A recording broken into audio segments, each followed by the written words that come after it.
Assalamualaikum warahmatullahi wabarakatuh. Perkenalkan, nama saya Radila Prima Cantika Sari HW dengan nomor BP 0075 dari akuntansi 2 akan menjelaskan presentasi tentang motivasi kerja. Motivasi yaitu berasal dari bahasa Latin movere, yang artinya movere atau bergerak. Menurut Spector tahun 2012, motivasi adalah suatu kondisi dalam diri individu yang mendorong untuk melakukan serangkaian perilaku. Motivasi berkaitan dengan dorongan atau memperoleh dengan mencapai tujuan. Motivasi bersumber keinginan, kebutuhan, dan hasrat yang ada dalam individu. Motivasi adalah suatu proses di mana kebutuhan mendorong seseorang untuk melakukan serangkaian kegiatan untuk mengarah tercapainya tujuan tertentu. Menurut Munandar tahun 2001, dan motivasi kerja adalah sesuatu yang menimbulkan dorongan atau semangat kerja oleh Sadli Samsudin 2006. Proses motivasi memiliki kelompok kebutuhan yang belum dipuaskan, ketegasan, dorongan, lalu melakukan serangkaian kegiatan, dan setelah itu tujuan telah tercapai, reduksi dari ketegangan, dan dari kelompok kebutuhan yang belum dipuaskan, merasa tujuan mereka telah tercapai.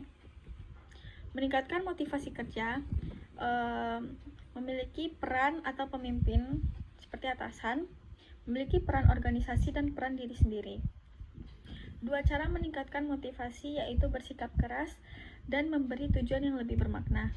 Menambahkan sedikit tentang motivasi kerja, yaitu memiliki kesimpulan bahwa motivasi kerja merupakan faktor kunci yang mempengaruhi produktivitas, kepuasan, dan kesejahteraan karyawan. Beberapa poin yang penting mengenai motivasi kerja: ada pengaruh terhadap produktivitas. Karyawan yang termotivasi cenderung bekerja lebih efisien, menghasilkan output yang lebih tinggi. Yang kedua ada kepuasan kerja. Motivasi yang baik meningkatkan kepuasan kerja, membuat karyawan merasa lebih puas dan bahagia dengan pekerjaannya. Yang ketiga ada retensi karyawan. Karyawan yang termotivasi lebih cenderung tetap bertahan di perusahaan untuk mengurangi tingkat turnover. Yang keempat, kreativitas dan inovasi, yaitu motivasi mendorong karyawan untuk berpikir lebih kreatif dan inovatif.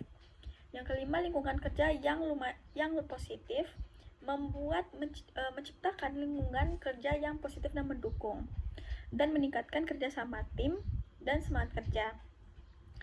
Dan faktor-faktor yang mempengaruhi seperti kompensasi yang adil, pengakuan, peluang pengembangan karir, keseimbangan kerja hidup dan kondisi kerja yang baik, dan peran manajemen yang penting memfasilitasi motivasi kerja melalui kebijakan yang mendukung, komunikasi yang efektif, dan pemimpin yang inspiratif. Secara keseluruhan, motivasi kerja adalah elemen penting yang berkontribusi terhadap kesuksesan individu dan organisasi, dan membutuhkan perhatian serta upaya berkelanjutan dari manajemen untuk memelihara dan meningkatkannya. Baiklah, hanya itu yang dapat saya sampaikan. Apabila ada salah kata, mohon dimaafkan. Assalamualaikum warahmatullahi wabarakatuh.